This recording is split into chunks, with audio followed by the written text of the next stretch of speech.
ओम नमो ज्ञानेश्वरा करुणाकरा दयाळा तुमचा अनुग्रह लादलो पावन झालो चराचरे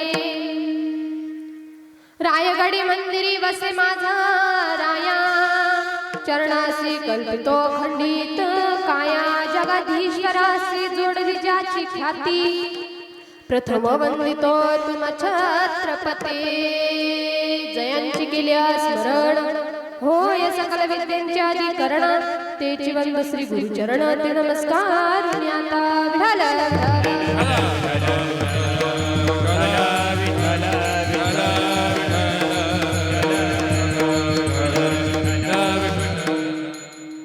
याजसाठी केला होता अट्टहास शेवटचा दिस गोड ढावा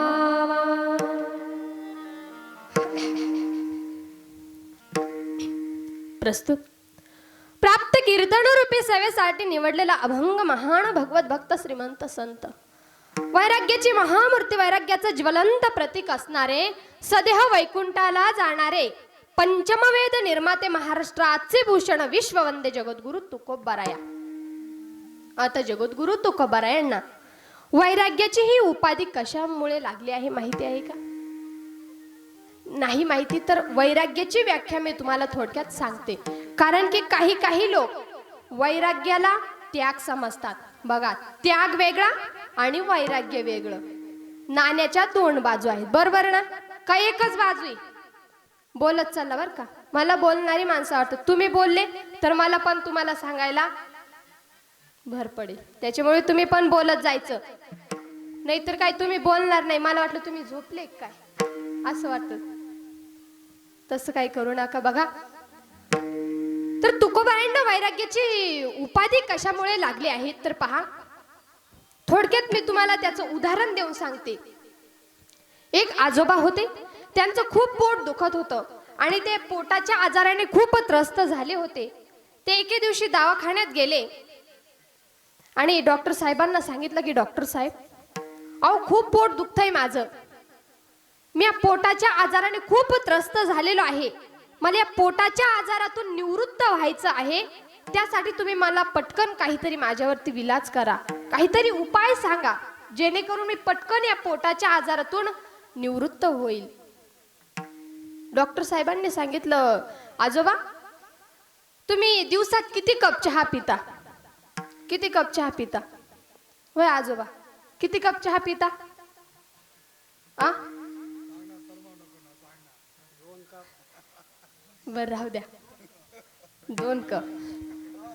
आजोबांनी सांगितलं दिवसात 10-12 कप होतात म्हणे डॉक्टर साहेब. डॉक्टर म्हटले, आजोबा तुम्हाला जर या पोटाच्या आजारातून निवृत्त व्हायचं असेल तर तुम्हाला पहिला चहा बंद करावा लागेल.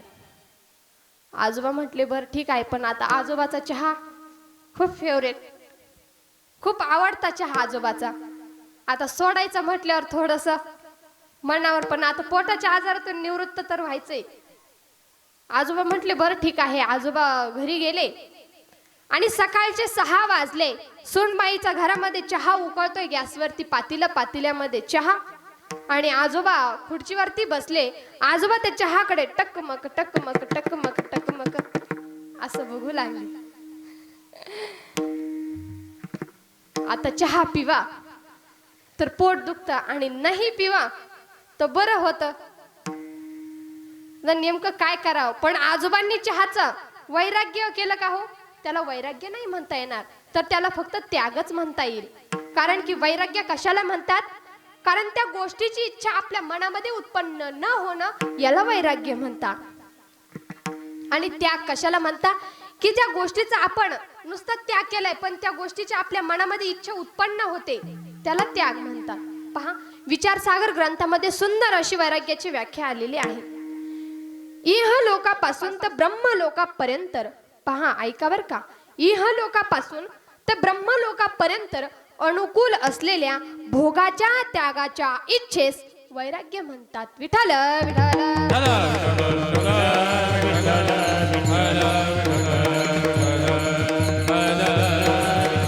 त्याला वैराग्य म्हणतात. आणि वैराग्य जर पाहू गेलो तर माझी जगद्गुरु तुकोबाराय आणि तेच एकटे वैराग्यवान होऊन गेले. परत पुन्हा त्यांच्यासारखे कुणी झाले नाही ना भूतो ना भविष्यती, परत होणाराही नाही. असो, आज वर्ष श्राद्ध. पत्रिका द्या.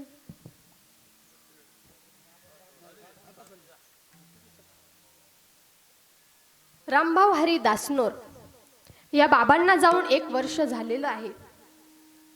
आणि या 1 वर्षामध्ये पहा, आपण जेवढं काही त्यांच्यासाठी अन्नदान केलं असेल, काही पुण्य केलं असेल, त्यांच्या नावाने आपण काही दान धर्म केलेले असेल, तर आज ते यमपुरीमध्ये ठीक 12 वाजता पोहोचतात. मेलेला माणूस 1 वर्षानंतर ठीक 12 वाजता यमपुरीमध्ये जातो. आणि त्या 1 वर्षामध्ये आपण त्याच्या नावाने कोणाला अन्नदान दिलेलं असेल, कोणाला अन्नदान केलं असेल, आपण दान धर्म केलं असेल, तर हे सर्व काही त्या आजोबांनी केलेलं पुण्य, त्यांच्या पुण्याची थोडी कुठेतरी कमतरता होत असेल, तर ते कमीमध्ये अजून थोडं पुण्य कमी पडत असेल, तर आपण जे 1 वर्षामध्ये कोणाला दान धर्म केलं, कोणाला जेवण खाऊ घातलं असेल, तर ते पुण्य त्यांच्या खात्यावरती जमा होतं. बरोबर? तुम्ही म्हणताल असं कसं काय ताई त्यांच्या खात्यावरती जमा होईल?